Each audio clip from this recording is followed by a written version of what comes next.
আরে হারান দাদু যে, কি ব্যাপার আজকে এত সকাল সকাল খুব খুশি খুশি লাগছে? আর বলো না পল্টু, গ্রামে না একটা নতুন হোমো এসছে। আমাকে একটু আগে রাস্তায় ডেকে বললো 10 টাকা দাও হ্যান্ডেল মেরে দেবো। সেই যে কি মজা গো পল্টু, আর কি বলবো। সকাল সকাল মনটা পুরো ভালো হয়ে গেল। কি বললা? 10 টাকা দিয়ে হ্যান্ডেল মেরে দিল? তা নয় তো আর কি বলছি গো ফুটো। তোমরা কিন্তু আবার এইসব কথা কাউকে বলো না, ঠিক আছে? এই না না দাদু, আমরা কাউকে বলবো না। লেওরা তুমি কাউকে বলো না। আচ্ছা আচ্ছা, ঠিক আছে ঠিক আছে।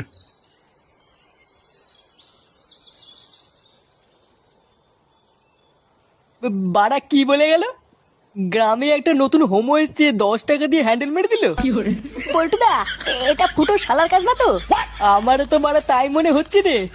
ভাগ্যিস হারান দাদু জানে না ওটা ফুটো শালা, না হলে তো গ্রামে ফুটো সম্মানী টাকনি পড়ে যেত রে। বাড়া, চুদির ভাই তলে তলে এই ব্যবসা করছে। ফুটো, তুই কোনো চিন্তা করিস না।